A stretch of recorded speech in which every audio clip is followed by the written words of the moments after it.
Hello students and welcome back to the next video of business study. ये है second chapter 11th class का second chapter business study का के ऊपर कुछ वीडियोस। इस वीडियो में हम लोग बात करने वाले हैं जॉइंट स्टॉक कंपनी के एडवांटेज और डिसएडवांटेजेस के बारे में। इससे पहले हम लोगों ने जो भी चर्चा किया है वो है जॉइंट स्टॉक कंपनी के बारे में। इससे पहले वाले वीडियो में हम लोग चर्चा की, जहां पर हम लोग समझे कि ज्वाइंट स्टॉक कंपनी होता क्या है और ज्वाइंट स्टॉक कंपनी के फीचर्स के बारे में हम लोगों ने बात करा। आज के इस वीडियो में हम लोग बात करेंगे merits and advantages of joint stock company के बारे में। तो चलिए शुरू करते हैं। सबसे पहला आपका एडवांटेज है, देखिए कल जो हम लोग फीचर्स पढ़े उसमें कई फीचर्स पढ़े, जैसे कि आपका separate legal existence, artificial person होता है कंपनी, रजिस्ट्रेशन कराना कंपलसरी होता है, परपीचुअल सक्सेशन होता है, common seal, transferability of share, separation of ownership and limited liability. ये सब हमारे फीचर्स थे कुछ। जब आप अच्छे से, खास बात क्या है कि जब आप फीचर्स को अच्छे से पढ़ लेते हो तो एडवांटेज और डिसएडवांटेज आपके लिए थोड़ा इजी हो जाता है, क्योंकि फीचर से ही एडवांटेज और डिसएडवांटेज बनता है। तो एकदम आसान होने वाला और एकदम इजी होने वाला है। सबसे पहला कह रहा है लिमिटेड लायबिलिटी। आपको हम बताए हैं कि फीचर्स में कि ज्वाइंट स्टॉक कंपनी के जितने भी मेंबर होते हैं उनका लायबिलिटी लिमिटेड होता है। लिमिटेड कहने का मतलब कि उनका जितना पैसा लगा हुआ है उतना ही लायबल होगा कंपनी के बंद होने के टाइम पे, अगर किसी भी कंपनी को किसी भी तरीके का कंपनी को लॉस हो जाता है। तो कहने का मतलब कि आप लोगों में से मान लीजिए किसी ने मेरे कंपनी में 1 लाख रुपए का इन्वेस्टमेंट किया, मेरे कंपनी का 1 लाख शेयर खरीदा, कंपनी को बहुत ज्यादा हैवी लॉस हो गया, तो उस केस में आपका जो पैसा डूबेगा सिर्फ 1 लाख रुपया ही डूबेगा। ऐसा नहीं कि कल को एकदम बहुत ज्यादा हैवी लॉस हो गया और लोन देने के लिए पैसा नहीं है तो हम आपका पर्सनल प्रॉपर्टी से पैसा ले लेंगे।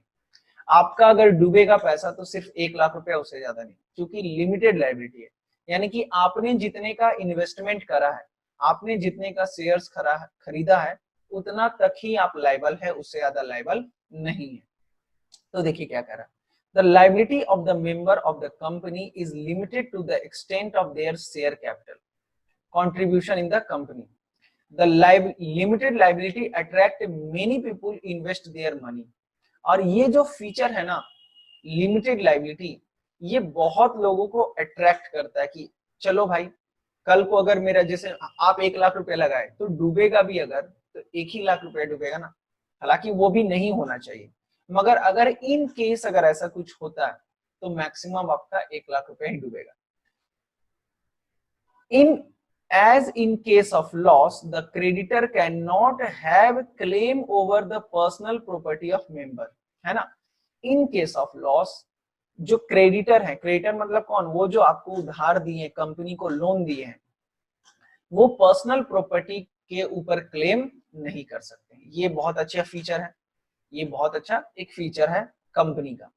सेकेंड पॉइंट क्या कह रहा है, ट्रांसफर ऑफ शेयर। ये भी एक ट्रांसफर ऑफ इंटरेस्ट, ये भी एक अच्छी बात है कि कंपनी के केस में क्या होता है ना, आज मेरे पास है शेयर, हम आपको बेचना चाहते हैं, हम बिना किसी कंसेंट के, जैसे पार्टनरशिप में क्या होता है, ए बी सी 3 पार्टनर है, ए रिटायर करना चाहता है और जेड को अपना हिस्सा देना चाहता है, जेड उसका बेटा है, तो उसके लिए बी और सी का रजामंदी बहुत जरूरी है। यानी कि बी और सी जब तक नहीं बोलेगा तब तक आप शेयर ट्रांसफर नहीं कर सकते। मगर कंपनी के केस में ऐसा नहीं होता। कंपनी का एक एडवांटेज क्या है कि ट्रांसफर ऑफ इंटरेस्ट इजी होता है। यानी कि you can, if you are holding any such share, any share of any company, है ना, you can easily transfer these share to the other person without taking consent of the company, without taking consent of the concerned company। बात समझे, कहने का मतलब आप easily किसी भी कंपनी का शेयर खरीद सकते हैं, किसी भी कंपनी का बेच सकते हैं, आपको किसी भी तरीके का किसी से ये परमिशन लेने का जरूरत नहीं है। The share of the company can easily be bought and sold in the market. Sir market में बिकता है, सर कौन से मार्केट में बिकता है सर, तो ये है शेयर मार्केट। तो शेयर मार्केट जो है वो वर्चुअली चलता है इंटरनेट पे, है ना, वर्चुअली चलता है, फिजिकली नहीं चलता है। तो जैसे आपको सब्जी मार्केट मिलेगा, गनी मार्केट मिलेगा, उस तरीके से यहाँ पर शेयर मार्केट कुछ नहीं होता, आपका सारा काम ऑनलाइन ही होता है, इसलिए इसको कहते हैं वर्चुअल मार्केट भी आप कह सकते हैं। If the owner of the share is in need of cash, he can easily sell the share and get cash. हमको, मेरे पास शेयर है किसी भी कंपनी का, एमआरएफ कंपनी का शेयर है मेरे पास, तो हम शेयर बेचेंगे और तुरंत पैसा कवर कर लेंगे। The easy transferability of share bring liquidity of investment, और कहीं ना कहीं ये इजीली जो ट्रांसफर कर देते हैं ये लिक्विडिटी ऑफ इन्वेस्टमेंट कहलाता है। अब ये लिक्विडिटी ऑफ इन्वेस्टमेंट क्या है सर? जैसे मान लीजिए हम अगर जमीन, एक मेरे पास 50 लाख रुपया था, हम 50 लाख रुपया प्लॉट पे इन्वेस्ट कर दिए, एक प्लॉट ऑफ लैंड परचेज कर लिए, कल को हमको पैसे का जरूरत पड़ेगा तो उसको बेचने में बहुत मशक्कत करना पड़ेगा, ग्राहक खोजो, एग्रीमेंट करो, ट्रांसफर करो पेपर, कोर्ट कचहरी दौड़ो, रजिस्ट्रेशन कराओ, तब जाके सब कुछ सक्सेसफुल होगा तो पैसा मिलेगा।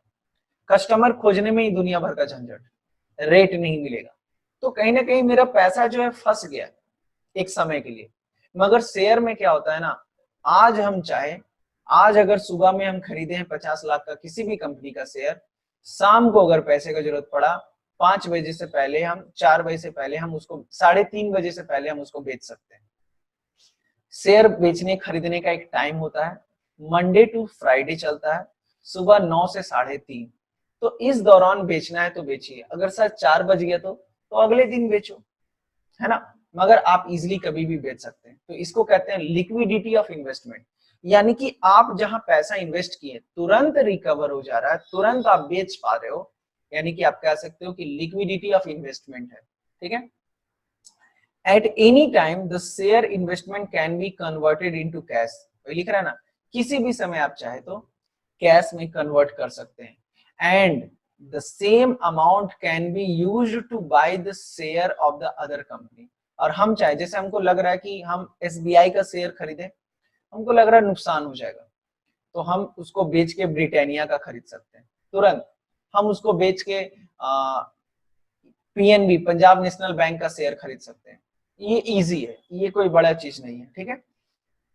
नेक्स्ट है आपका एडवांटेज परपीचुअल एग्जिस्टेंस। परपीचुअल एग्जिस्टेंस मतलब, आपको परपीचुअल सक्सेशन मतलब कल बताए थे, इसका क्या मतलब होता है कि बिजनेस जो है ना लॉ के द्वारा क्रिएट होता है, ये जो कंपनी है लॉ के द्वारा क्रिएट होता है और लॉ के द्वारा डिस्ट्रॉय होता है। तो कल को अगर कोई भी मेंबर आता है और कोई भी मेंबर जाता है, तो उसके आने और जाने से किसी भी मेंबर का डेथ हो गया, इंसॉल्वेंसी हो गया, इनकैपेसिटी हो गया, तो उसके डेथ होने से किसी भी तरीके का इफेक्ट कंपनी के एग्जिस्टेंस पे नहीं पड़ता है, परपीचुअल एग्जिस्टेंस है, ये एक एडवांटेज है।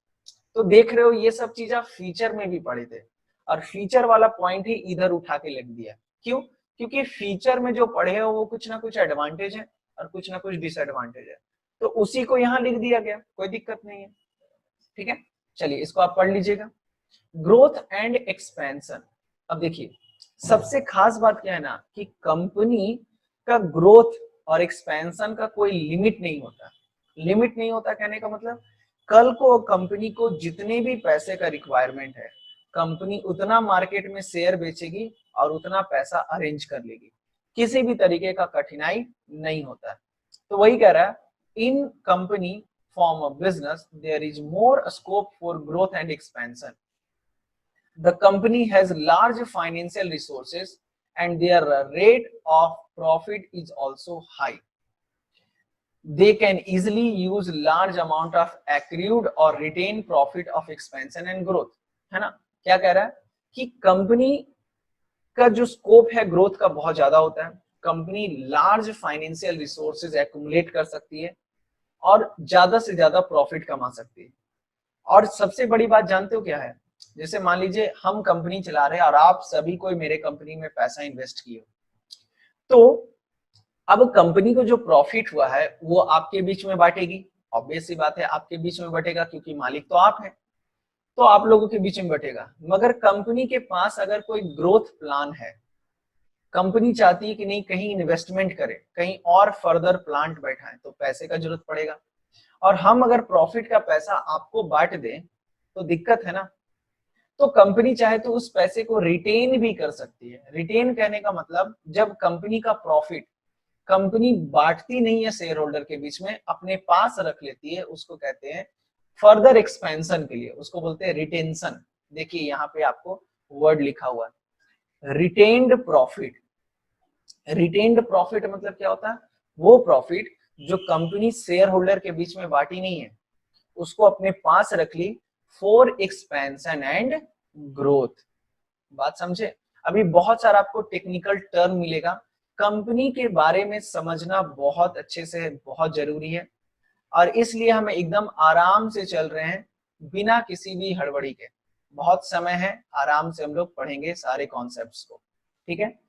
Efficient management. एफिशिएंट मैनेजमेंट कहने का मतलब कि सबसे बड़ी बात क्या होती है ना, कि यहाँ पर ना कंपनी, देखिए ओनर आप लोग अलग हैं और आप लोग बोर्ड ऑफ डायरेक्टर सेलेक्ट कर लिए, और board of director he decide करेगा कि कौन मैनेजर कौन रहेगा, कौन सुपरवाइजर रहेगा, कौन वर्कर रहेगा, कौन बोर्ड ऑफ डायरेक्टर में रहेगा, है ना, ये सब चीज। तो कहीं ना कहीं आप देख पा रहे हैं, अच्छा बोर्ड ऑफ डायरेक्टर कौन रहेगा, एक्सपर्ट को ही ना बैठाओगे, एक्सपर्ट को ही बैठाओगे जो नॉलेजेबल है। तो होता क्या है, एफिशिएंट मैनेजमेंट होता है। एफिशिएंट मैनेजमेंट कहने का मतलब ये जरूरी नहीं कि जो पैसा लगा रहा है वो मैनेजमेंट में ही हो, ऐसा जरूरी नहीं है। तो कहीं ना कहीं एक्सपर्ट को हायर किया जाता है बिजनेस के एक्टिविटीज को परफॉर्म करने के लिए। सेल्स मैनेजर अलग, परचेज मैनेजर अलग, फाइनेंस मैनेजर अलग, प्रोडक्शन मैनेजर अलग, मार्केटिंग मैनेजर अलग। तो इससे फायदा क्या होता है ना, एक्सपर्ट लोगों का बेनिफिट मिलता है, तब ना बड़ी बड़ी कंपनियां इतने लार्ज स्केल पे काम करती है। अभी देखो टाटा इंडस्ट्री की बात करो, रिलायंस इंडस्ट्री की बात करो, इतने लार्ज स्केल पे काम कैसे कर रहा है, all just because of they have efficient employee and professional expert with them in their organization, isn't it, है ना। तो देखिए क्या कह रहा है, the company form of business has huge fund as at its disposal। Company के पास बहुत ज्यादा पैसा होता है और it can easily afford to hire professional expert to perform managerial and other activity of the organization। The expert and specialized people improve the efficiency and work of the company। और ये expert लोग क्या करते हैं, company के efficiency को improve कर देते हैं, ये खास बात है ना। लास्ट क्या कह रहा है, large amount of capital. Large amount of capital कहने का मतलब देखिए कंपनी की खास बात क्या है कि कंपनी को जब पैसे का जरूरत पड़ेगा, कंपनी मार्केट में शेयर इशू करेगी, issuing share to the general public, market में शेयर इशू करेगी और इजिली पैसा एक्यूमुलेट कर लेगी। इसलिए कंपनी को कभी भी पैसे का शॉर्टेज नहीं होता है। जितना बिजनेस एक्सपेंड करना है, जितना भी इसको फर्दर एक्सपेंशन करना है, मार्केट में शेयर इशू करिए और पैसा अरेंज करिए, ठीक है। तो ये एक एडवांटेज है। तो टोटल हमने 6 एडवांटेजेस पढ़ा जो कि फीचर्स से भी रिलेटेड था। पहला, limited liability, transfer of share easy है, परपेचुअल एग्जिस्टेंस होता है, ग्रोथ एंड एक्सपेंशन में हेल्प करता है, एफिशिएंट मैनेजमेंट एक्सपर्ट के द्वारा कराते हैं, एंड लार्ज कैपिटल कहने का मतलब जितना फंड चाहे उतना वो अरेंज कर सकता है। नेक्स्ट है आपका डिमेरिट। डिमेरिट या फिर disadvantage of company. Disadvantage of company क्या है भाई, मतलब कि क्या, जाहिर सी बात है कुछ अगर अच्छा है तो कुछ गलत भी होगा।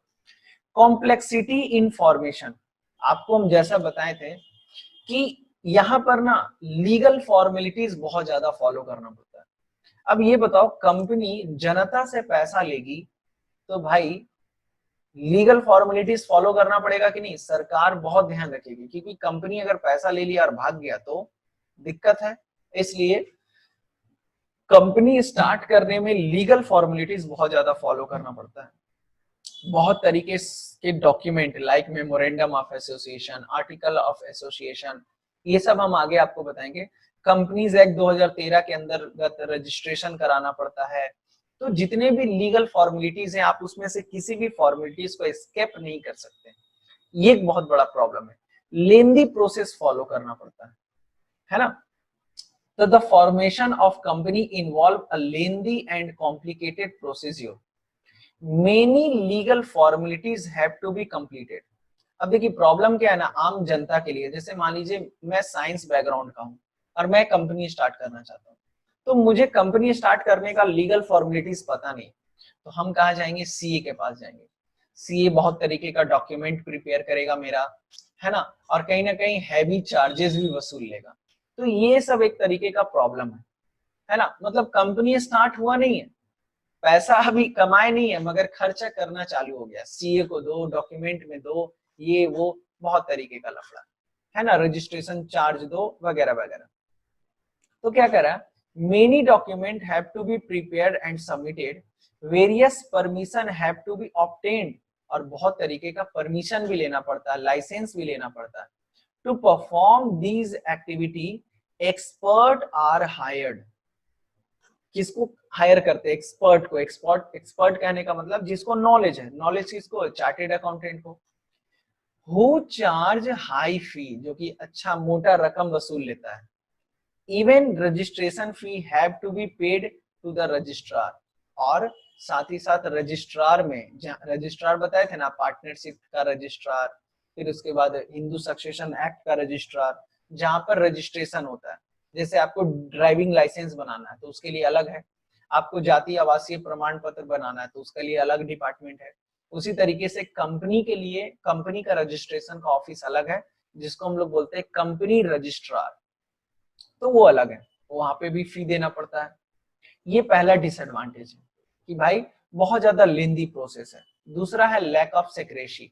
लैक ऑफ सेक्रेसी मतलब 1956 एक्ट, आपको बताए थे ना कि कंपनी चलाने के लिए पहले 1956 एक्ट था, अब 2013 बनाया है, जिसमें कि 1956 के कुछ रूल्स एंड रेगुलेशन आए हैं और कुछ चेंजेस हुआ। तो 1956 एक्ट क्या कहता था कि भाई कोई भी कंपनी अगर चला रहा है ना, तो उसको अपने बुक्स ऑफ अकाउंट्स को पब्लिकली इशू करना पड़ेगा। मतलब कि वो अपने बुक्स ऑफ अकाउंट्स को किसी से छिपा नहीं सकता, आपको पब्लिकली बताना पड़ेगा कि कंपनी का कितना वैल्यू है, कंपनी कितना कमाया, कंपनी के कितना एसेट्स है, कितने लाइबिलिटीज है।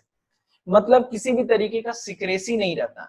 आप किसी भी कंपनी का बैलेंस शीट चाहो, प्रॉफिट एंड लॉस चाहो, तुरंत पता कर सकते हो इंटरनेट पे, क्योंकि सारा इंफॉर्मेशन अवेलेबल है, क्योंकि कंपनी को ये चीज इंफॉर्मेशन देना पड़ता है, तो सिक्रेसी जो है वो मेंटेन नहीं होता है। As per the companies act 1956, the company is required to provide a lot of information to the office of registrar and companies. Such information available to public also, general public also, और इस तरीके का information general public को भी रहता है पता। और जैसे कंपनी का बोर्ड ऑफ डायरेक्टर कौन है, कंपनी का ओनर कौन है, कंपनी कितना कमा रही है, कंपनी कितना एसेट्स है, कंपनी का कहाँ कहाँ प्रॉपर्टी है, सब कुछ बताना पड़ जाता है। So it is therefore difficult to maintain complete secrecy about the operation of company. तो कंपनी का ऑपरेशन का सीक्रेसी मेंटेन करना थोड़ा मुश्किल हो जाता है ना। चलिए, इम्पर्सनल वर्किंग इन्वायरमेंट। तो नेक्स्ट पॉइंट है हमारा, नेक्स्ट डिमेरिट है impersonal work environment. Impersonal work environment कहने का मतलब company is not managed by owner. सबसे बड़ा प्रॉब्लम क्या है, ओनर के द्वारा मैनेज नहीं किया जाता, प्रोफेशनल मैनेजर के द्वारा। आप लोग पैसा लगाए कंपनी में, आप लोग मैनेज नहीं कर रहे हो, आप लोग के द्वारा इलेक्ट किए गए मेंबर के द्वारा काम हो रहा है, तो कहीं ना कहीं मैनेजर को सैलरी देना पड़ता है ना। और किसी भी तरीके का रिलेशन नहीं होता है मैनेजर और, या फिर किसी भी तरीके का इफर्ट और रिवार्ड का रिलेशन नहीं होता। Increase in the company profit will not increase in the income of the manager. देखो जनरली होता क्या है कि आप लोग कंपनी का बोर्ड ऑफ डायरेक्टर सेलेक्ट किए, board of director manager select कर लिया, स्टाफ सेलेक्ट कर लिया। अब इसमें होगा क्या कि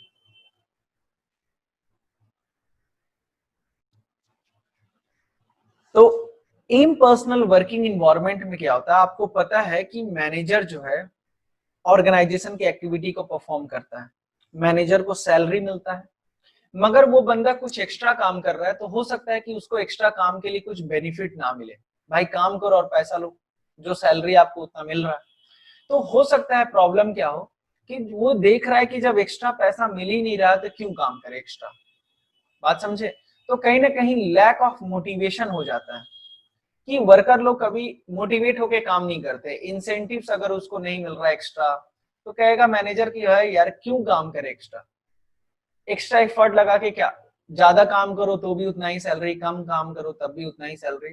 तो थोड़ा सा इम्पर्सनल वर्क इन्वायरमेंट हो जाता है, बात समझ में आ रहा है, इसका ये मतलब है। नेक्स्ट है आपका न्यूमरस रेगुलेशन। न्यूमरस रेगुलेशन मतलब बहुत ज्यादा रूल्स एंड रेगुलेशन फॉलो करना पड़ता है डे टू डे काम के लिए भी। अरे अलग अलग तरीके का रजिस्ट्रेशन या फिर ऑर्गेनाइजेशन में ही बहुत सारा रूल्स एंड रेगुलेशन होता है कि कौन किससे बात करेगा, किससे कितना परमिशन लेना पड़ेगा।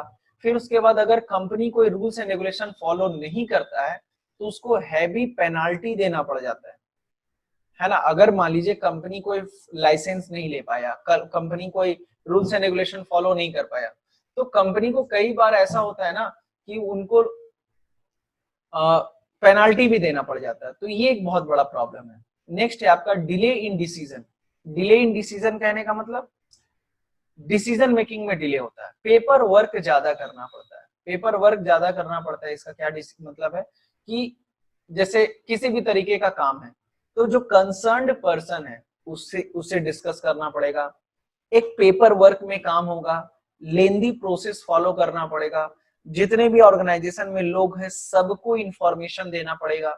अब जैसे कोई संस्था है, हम भी मैनेजर है, आप भी मैनेजर है, अलग अलग डिपार्टमेंट के, तो कोई डिसीजन लिया जाएगा तो सबको पता होना चाहिए ना इसके बारे में, इसलिए डिसीजन मेकिंग में थोड़ा डिले हो जाता है।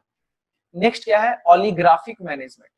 ऑलिग्राफिक मैनेजमेंट कहने का मतलब कि इस तरीके के ऑर्गेनाइजेशन में देखो सिंपली है क्या यहाँ पे पंगा सबसे बड़ा कि आप पैसा लगाए हैं, आपको राइट दिया गया है वोटिंग का कि आप वोट करिए, बोर्ड ऑफ डायरेक्टर सेलेक्ट करिए।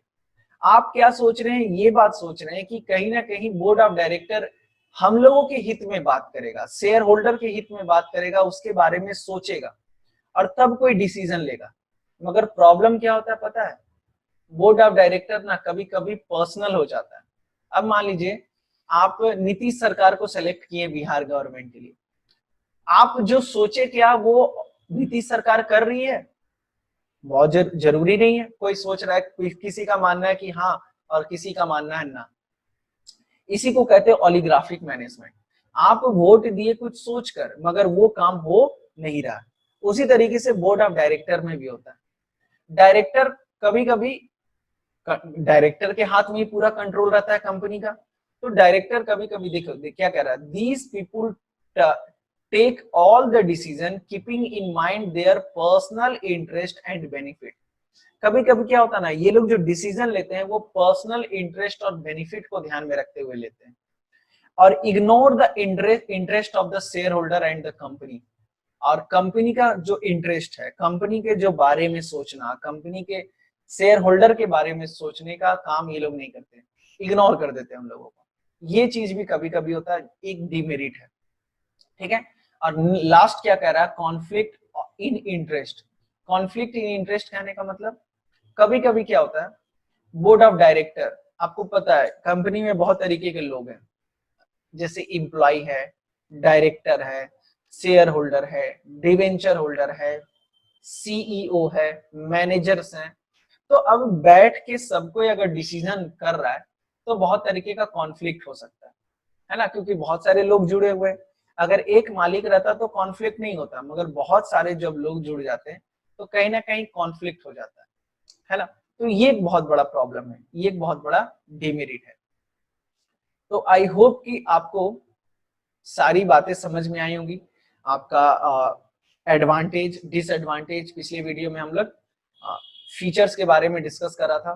तो आज की इस वीडियो में बस इतना ही, मिलते हैं नेक्स्ट वीडियो में और हम लोग आगे चर्चा करेंगे कंपनी के टाइप्स के बारे में और कंपनी के कितने अलग अलग प्रकार के कंपनी होते हैं और उसके रजिस्ट्रेशन कैसे किया जाता है। ठीक है, थैंक यू सो मच।